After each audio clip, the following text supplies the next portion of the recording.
3.1 बहुत अच्छा है, एक्सरसाइज है और इससे क्वेश्चन भी बहुत आता है। आसान भी है, भारी भी है। आसान उनके लिए जो फॉर्मूला पूरा रट कर पी गए, भारी उनके लिए जिन्हें फॉर्मूला ही याद नहीं। दोनों है इसमें। सेकंड, इसमें बेसिक चीज आनी चाहिए। बेसिक मतलब जोड़ घटाव गुना भाग, 4 चीज इसमें, खाली यही सब है, घटाना जोड़ना गुना, यही सब। तो चलो पहले हम लोग फॉर्मूला जानते हैं।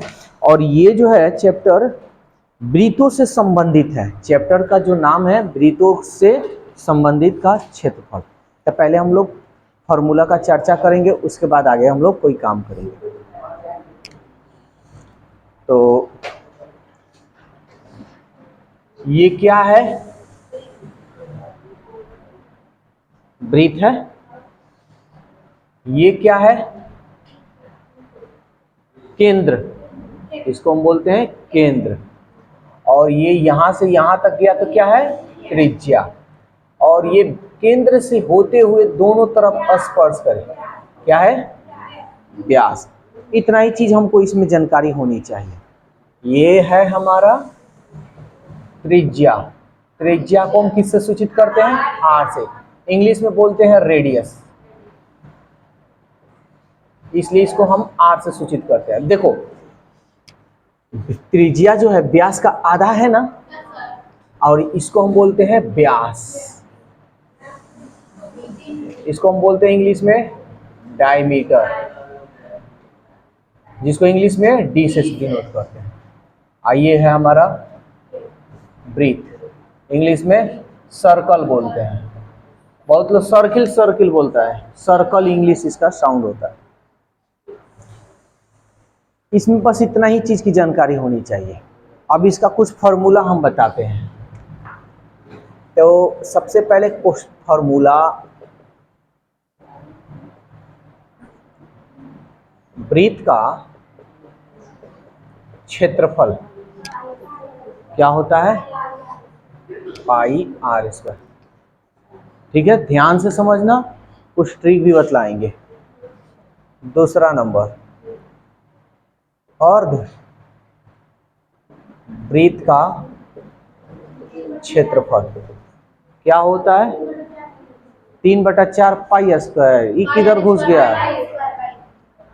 अर्ध का मतलब होता है आधा, तो इसको आधा कर दो। ठीक है। तीसरा नंबर, चतुर्थांश वृत्त का क्षेत्रफल पाई आर स्क्वायर। चतुर्थांश मतलब 4, यानी 4 भाग में बांटना, तो ये होता है पाई आर स्क्वायर बाई 4। कोई दिक्कत? अच्छा, इसमें हम देख लें क्या फॉर्मूला इस सब की जरूरत है या नहीं है। तो शायद इसमें इस सब का उतना जरूरत है नहीं, इसमें उतना जरूरत नहीं है। तो ऐसा करते इसको अभी छोड़ देते हैं, जो है इम्पोर्टेंट वही हम लिखवा देते हैं। 4 नंबर, अब होता है वृत्त की परिधि। परिधि बोलो या परिमाप बोलो, ठीक है ना। ये होता है 2 पाई आर। कोई दिक्कत? 5 नंबर, अर्ध वृत्त की परिधि या परिमाप 2r प्लस क्या होता है, यानी 2r plus pi, 2 pi are है ना, तो इसमें 2r प्लस पाई आर। हाँ, यहां तक कोई दिक्कत है तो बोलो, किसी को दिक्कत तो नहीं? 6 नंबर, अब अर्धवृत्त का परिधि तो समझ में आ गया। एक होता है चतुर्थांश। चतुर्थांश वृत्त की परिधि, ध्यान से समझना इसको। ये 2r होगा ही होगा, 2r plus pi R by 2 होता है। समझ में आया? 2r plus pi R by 2। यहां तक कोई दिक्कत है किसी को तो बोल सकता है। किसी को दिक्कत तो नहीं? तो 6 फॉर्मूला है, 6 फॉर्मूला में ये एक्सरसाइज 12.1 कंप्लीट हो जाएगा। ध्यान से समझना और देखना, कहीं भी दिक्कत हो तो बोलना। कह रहा है दो वृत्तों की त्रिज्या क्रमशः 19 सेंटीमीटर 9 सेंटीमीटर है। उस वृत्त की त्रिज्या ज्ञात कीजिए जिसकी परिधि इन दोनों वृत्तों के परिधियों के योग के बराबर है। तो सबसे पहले देखो, हम यहां मान लेंगे, माना,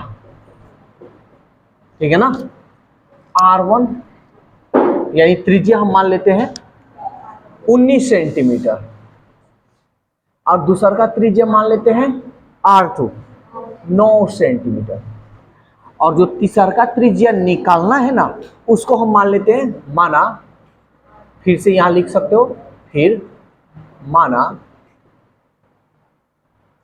अन्य वृत्त की त्रिज्या, उसको R मान सकते हो, R है, ऐसे। समझ में आ रहा है या कोई दिक्कत? देखो यहाँ R1 और R2 क्यों माने, ये भी सवाल हो सकता है तुम लोग का।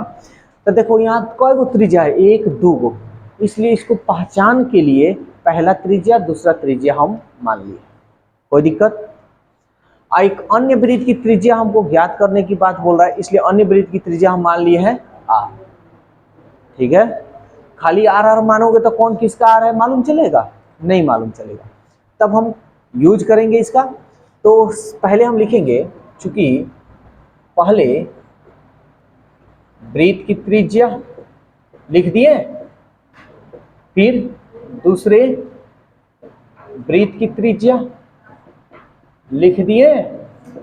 अब सवाल कह रहा है वो अन्य वृत्त, तो हम लिख देंगे अन्य वृत्त की त्रिज्या।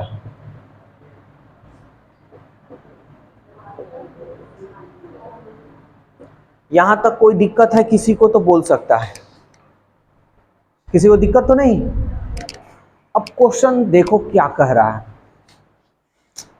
कह रहा है दो वृत्तों की त्रिज्या 19 सेंटीमीटर 9 सेंटीमीटर, उस वृत्त की त्रिज्या ज्ञात कीजिए जिसकी इन वृत्त वृत्त की त्रिज्या, पहले वृत्त की परिधि ना, परिधि होगा, और ये भी परिधि। तो अब देखो क्या कह रहा है, कह रहा है कि जिसकी परिधि इन दोनों वृत्तों की परिधि के योग कर दिए, योग तीसरे वृत्त की परिधि के बराबर है। बात समझ में आया या नहीं आया? तो कह रहा है कि उस वृत्त की त्रिज्या ज्ञात कीजिए। चलो ज्ञात कर लेते हैं। तो अब हम लिखेंगे पहले वृत्त की परिधि। देखो यहाँ पहले वृत्त की परिधि लिखे हैं, वृत्त की परिधि 2πr, लेकिन अब ध्यान से समझना, पहला है तो ये R1 माने है तो ये R1 लिख देना, दूसरे वृत्त की परिधि 2πr, दूसरा का R2 माने है तो R2 लिख देना, अन्य वृत्त की परिधि 2πr, R माने है तो R। समझ में आया या नहीं आया? किसी को कोई डाउट? किसी को डाउट तो नहीं? तो अब हम देखो जो कॉमन हो रहा है उसको हम कॉमन कर लेते हैं, कर ले 2π, तो बच गया R1 प्लस R2, ये हो गया 2πr। 2π से 2π कटा दें, R1 का मान देखो तो कितना है, R2 का मान बराबर R, इसलिए R 9 9 18, 1 1 2, 28 में 2। तो अन्य वृत्त की जो त्रिज्या है यहाँ लिख सकते हो, इसलिए अन्य वृत्त की त्रिज्या कितना होगा, 28 सेंटीमीटर। समझ में आया या नहीं आया?